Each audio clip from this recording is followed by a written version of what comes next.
Nana discovers her underpants. You got to see this picture.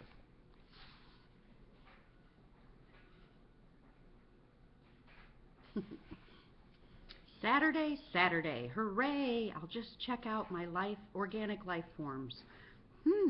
My Jack's Ponto looks good. There are green sprouts coming out of the top of the potato head, and it smells like an onion. This is going to make me rich for sure. I had better bang on Samantha's door. Hey, Samantha, get up! Puss jumps off of Samantha's bed and nearly knocks over her lamp. That cat is fast when she's heading for the kitchen and for food. Food. I'm hungry. Nana should be here any second with our breakfast. I love Saturday morning breakfast. Are you getting up, Samantha? There is this angry grunt from under her sheet. Get lost. I'd better tickle her. We've got to start moving. Samantha tries to kick me with both legs. Is that nice? Right, she's in for it now. Tickle! Get up or I won't stop. Samantha is very ticklish, and I know just how to torture her by going to the most sensitive spots. Jack, stop. Okay, I'm up already. Stop it. You got up just in time. That's Nana's footsteps. Nana shuffles along these days. Just as I exit Samantha's room to find Nana, there is a huge slam of the bedroom door behind me. The door nearly smashes into me. It could have knocked me down, and I could have crashed against the opposite wall with the handle jabbing into my spine, and I could have been paralyzed. I'm lucky to have escaped. Samantha has a bad temper, if you ask me. Nana, what have you brought us? I give Nana a hug. Nana misses hugs ever since Granddad died. That was 7 years ago. He died of a heart attack. It was quick, and Mom says that Granddad didn't suffer, but Nana did. She didn't have time to say goodbye and tell him all the things she had forgotten to tell him when he was alive, like how she thought he was strong and the best husband and dad, and how he told the best jokes and made everyone laugh. When Nana takes us out to the cemetery to see Granddad, she talks to him.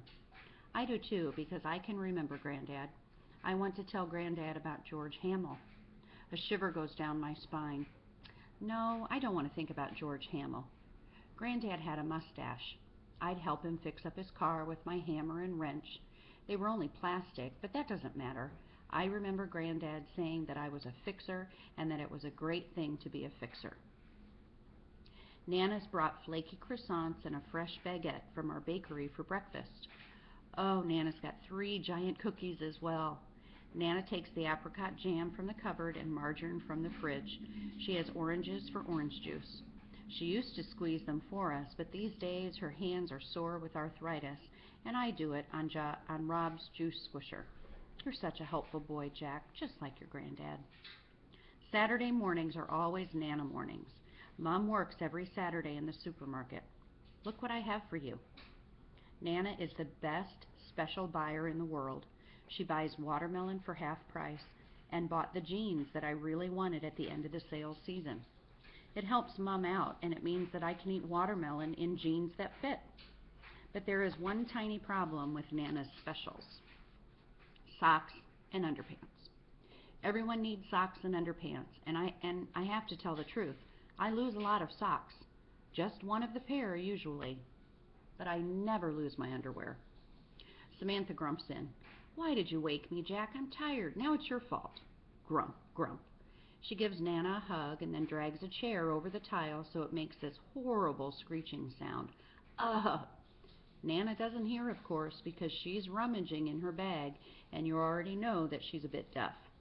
It's sort of funny, but Nana doesn't think she's deaf.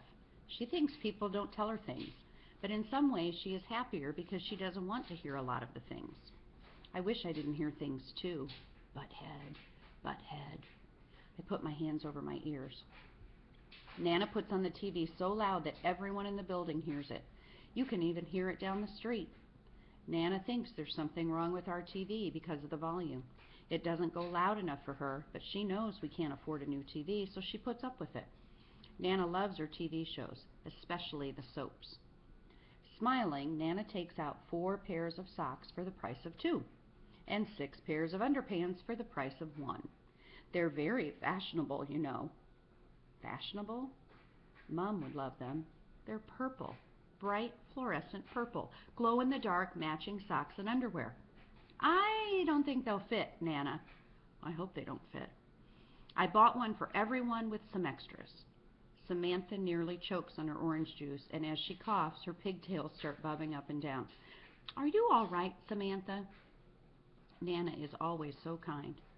Samantha nods. Look, look. I make a significant discovery. There's one pair of underpants here in your size, Nana. Nana's face lights up. Well, I didn't notice that. You can wear purple underpants, too. Nana likes that idea and shuffles into Samantha's bedroom to try them on. She arrives back in the kitchen, smiling. Perfect. She lifts up the back of her dress to prove it. We're nearly blinded by the fluorescent glow. But yes, Nana is wearing her purple underpants, and they fit. Samantha puts on a pair, and so do I. We're the family that lights up, Nana. Nana thinks that's funny. Samantha giggles. Samantha's in a better mood because she has been stuffing herself with a giant cookie. So is Nana. I had better take my cookie before Nana and Samantha have seconds. If we get robbed, we'll just have to flash our underpants and we'll blind the robber. I get into my joke mood. Doctor, why do I keep seeing purple in front of my eyes? Tell your Nana to pull down her dress. Ha ha ha. What's purple and slimy and goes hith? A snake with a lisp. Get it? Lisp, lisp, lisp. I lisp through my cookie and end up spitting a bit on the table. I can't help it because jokes and a mouthful of cookie are a pretty dangerous combination. Samantha tries to say I'm disgusting, but she's laughing so much she ends up spluttering cookie onto Nana's plate. Luckily, Nana can't see so well, and she doesn't care. It's a fun breakfast. Then we start on Nana's Saturday morning routine. She mops the kitchen floor. Samantha has to get the mop and bucket from the laundry room. Nana tidies the kitchen while Samantha clears the table. Nana vacuums and I move the chairs so she can get the vacuum hose underneath them. She dusts the blinds. I do the high parts. Lastly, Nana empties all of the waste paper baskets and puts the trash in a bag for me to take down to the garbage can. Exhausted, Nana kisses us and says what great children we are and gives us each $5. She makes herself comfortable with a cup of tea in front of the TV. Be back before your mother gets home, she always says. We hug Nana. Then Samantha and I race down the stairs. Samantha actually jumps 3 steps in one go at the bottom. I jump 6. Come on, I call to Anna, who's waiting for us in front of the Napoli Super Delicio Fruitologist Market, and we're off. I'm in charge of the adventuring. We're heading to the beach for some serious rock climbing. Anna's carrying her usual backpack, which Mrs. Napoli has filled with drinks, fruits, and nuts. It is really difficult asking Anna for a nut since it has become a banned word. I just have to point a lot. Anna's got almonds, my favorite. I tell Anna about Nana's purple underpants, and we laugh all the way down to the seaside. The water is just right for rock climbing. A sunny day with a cool breeze. Samantha's brought her bucket to collect interesting shells or a starfish if we find one. I've got my pocket knife combo attached to my belt. It's made out of stainless steel and has a knife, a bottle opener, scissors, a can opener, corkscrew, and a file all in one. Rob gave it to me last Christmas. That's when I knew he liked me a lot. He knows I need all of those things for the things that I do, and it costs a lot of money. He wouldn't have bought it for me if I was just nobody. I knew Mom was happy when he gave it to me because she put her arm around Rob's and rested her head against his shoulder.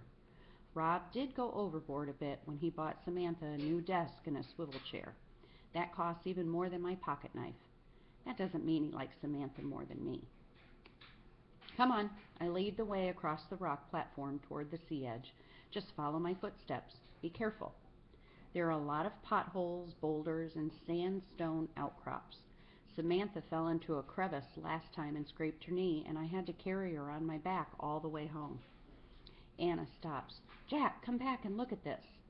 Samantha is already next to her, peering down into a rock pool. Anna usually finds interesting things to investigate, so I hurry over. It's an enormous jellyfish. It looks like a big glob of gooey paste with tentacles hanging from it. Yuck, it's disgusting. Samantha shudders. I don't want that in my bucket. I get a stick and hit the water. The blob of jellyfish contracts, but its tentacles just float with the ripples of water. A small crab clambers down the cracks into the rock pool and a sea anemone. I bend down and dig into the water with the stick. I don't like the jellyfish. It can sting you. Samantha holds Anna's hand. I won't let it sting you, Samantha. I stand up. Come on, let's look at the waves. The water crashes over the edge of the rock platform, spraying sea into our hair.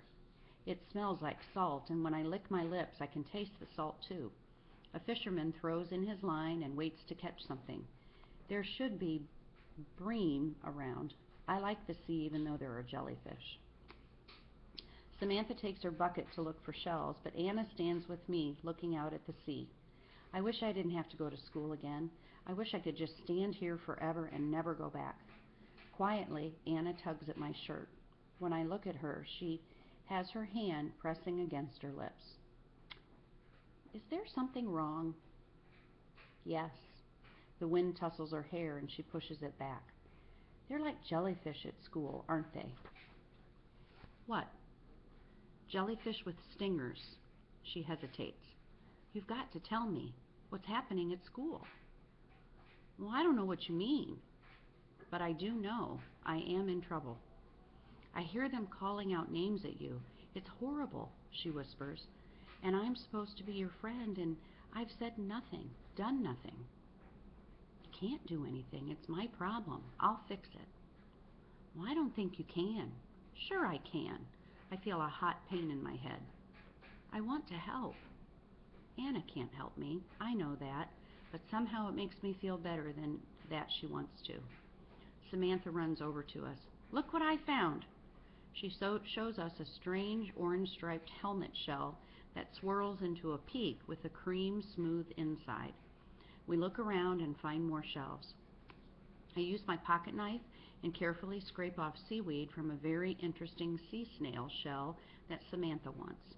Afterward, we eat Mrs. Napoli's juicy peaches, sitting on a rock looking out to sea.